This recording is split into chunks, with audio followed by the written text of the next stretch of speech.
తండ్రి వేడుకుంటే, ఆ తండ్రి అడిగితే అయినా కనికరించకుండా, కనీసం కరుణతో కూడా వ్యవహరించకుండా, క్షమార్హం కూడా లేకుండా చాలా దారుణంగా వాళ్ళని గేటు బయటికి పంపించి, మీరు 50,000 రూపాయల ఫీజు చెల్లిస్తేనే తిరిగి కాలేజీకి రండి అని యాజమాన్యం మెడబట్టుకుని బయటకు గెంటేసింది. ఆ తండ్రి, ఆ కొడుకు ఇద్దరు గేటు ముందు నిరసన వ్యక్తం చేశారు. ఆ తండ్రి చదువుకున్నవాడు, కొంత చైతన్యం ఉన్నవాడు కాబట్టి కాలేజీ గేటు ముందు కూర్చొని నిరసన తెలియజేస్తే పోలీసులు, మీడియా రంగప్రవేశం చేశాక అప్పుడు కాలేజీ యాజమాన్యం లోపలికి అనుమతించింది.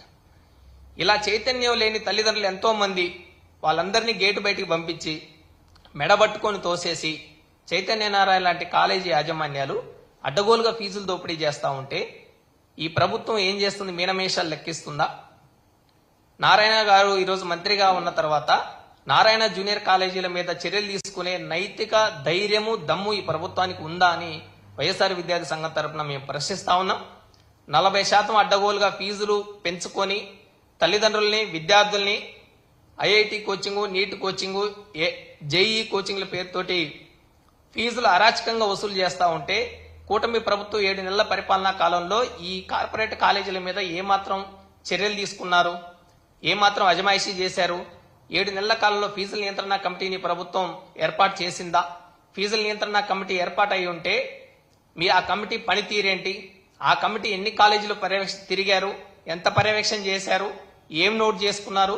ప్రభుత్వానికి వాళ్ళు ఇచ్చిన రిపోర్ట్ ఏంటి అనేది కూటమి ప్రభుత్వం తక్షణమే బహిరంగపరిచి బహిర్గతం చేసి ఈ కార్పొరేట్ కళాశాలలో జరుగుతున్న అరాచకాలు, వేధింపులు, ఆగడాలు వీటన్నిటి మీద చర్యలు తీసుకోవాలని మేము డిమాండ్ చేస్తూ రాష్ట్ర వ్యాప్తంగా రేపు మార్చి 1 నుంచి జరుగుతున్న ఇంటర్మీడియట్ పబ్లిక్ పరీక్షలకి విద్యార్థుల దగ్గర నుంచి ఫీజులు ఏమాత్రం వసూలు చేయకుండా బేషరతుగా పరీక్షలకి హాజరు చేయించాలి అని మేము డిమాండ్ చేస్తూ, ఇదే సమయంలో విద్యార్థులు ఎవరైతే ఉన్నారో ప్రాక్టికల్ ఎగ్జామ్స్ కూడా హాజరవుతున్న విద్యార్థులను కూడా ఫీజుల పేరుతోటి వేధింపులు గురి చేయకుండా ప్రభుత్వం, ఇంటర్మీడియట్ బోర్డు, కాలేజీ యాజమాన్యాలపైన అజమాయిషీ చేయాలి, నియంత్రణ చేయాలి, విద్యార్థులందరినీ పరీక్షలకు హాజరయ్యే విధంగా చూడాలని డిమాండ్ చేస్తూ ఇంటర్మీడియట్ బోర్డు దీనిపైన విచారణ సంఘాన్ని నియమించి విచారించి కాలేజీ యాజమాన్యం పైన చర్యలు తీసుకోవాలని డిమాండ్ చేస్తూ, కాలేజీ యాజమాన్యాలు ఎవరైనా విద్యార్థుల్ని ఇలా బయటికి పంపిస్తే ఖచ్చితంగా వైఎస్ఆర్ విద్యాసంఘం తరఫున మీ కాలేజీ దగ్గరకు వస్తాం, ఆందోళన చేస్తాం, ఉద్యమిస్తాం. మా ప్రభుత్వం తిరిగి అధికారంలోకి వచ్చిన తర్వాత ఈ కార్పొరేట్ కళాశాలలు చేసిన ఆగడాలపైన ఖచ్చితంగా చర్యలు తీసుకుంటామని హెచ్చరిస్తూ విద్యార్థులు ధైర్యంగా పరీక్షలు రాయాలని మేము కోరుతా ఉన్నాం.